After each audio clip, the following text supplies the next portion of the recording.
ഞാനിപ്പോൾ അടിയിൽ കാണിക്കുന്നത് രേണുസുതി ചേച്ചിയുടെ പുതിയൊരു റീലാണ്.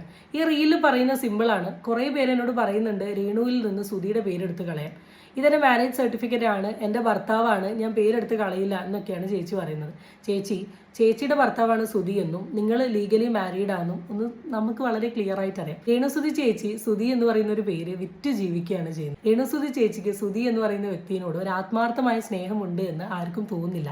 അതിന് റീസൺ എന്താണെന്ന് വെച്ചാൽ രേണുസുതി സോഷ്യൽ മീഡിയയിൽ കാണിച്ചു കൂട്ടുന്ന കാര്യങ്ങളാണ്. പ്രണയം, ഡബിൾ സ്റ്റാൻഡ്, നെഗറ്റീവ് കോൺട്രവേഴ്സീസ്, കല്ലറേൻ്റെ അവിടെ പോയിട്ടുള്ള ഓരോ കാര്യങ്ങൾ, വീഡിയോ കോള്, പിന്നെ അക്ഷയൻ്റെ കൂടെയുള്ള കുറേ കാര്യങ്ങൾ, പിന്നെ നിങ്ങൾ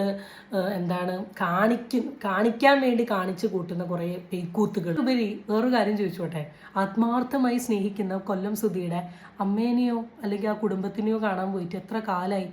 തൊട്ടടുത്ത് ഇനാഗ്രേഷൻ ഉണ്ടായിട്ട് വരെ ഒന്ന് കയറി നോക്കിയോ? ജീവിതത്തിൽ അത്രമാത്രം മന്ത്രം പോലെ സ്നേഹിക്കുന്ന ആ ഫാമിലീനെ ഒന്ന് കാണാനുള്ളൊരു മനസ്സ് നിങ്ങൾക്ക് ഉണ്ടായോ? ഇതൊന്നുമില്ലാണ്ട് എവിടെ എന്ത് സുധി? ആൻഡ് അതിൻ്റെ കൂടെ ഒരു ചോദ്യം കൂടെ ചോദിച്ചോട്ടെ, കൊല്ലം സുധി ചേട്ടൻ ഇതിലും വലിയ നായകനും നടനുമായിരുന്നു. അദ്ദേഹത്തിന് മുമ്പിലും കുറേ മീഡിയക്കാർ പോയിട്ടുണ്ട്, പക്ഷേ അതിനപ്പുറമാണ് കാണിക്കുന്നത്. ആൻഡ് ഇന്ന് കൊല്ലം സുധി ജീവിച്ചിരിക്കുന്നുണ്ടെങ്കിൽ ഈ തരത്തിലുള്ള കാര്യങ്ങൾ കാണുമ്പോൾ ആ മനുഷ്യനെ എൻജോയ് ചെയ്യാൻ പറ്റുമോ? ആലോചിച്ച് നോക്കും. Full video upload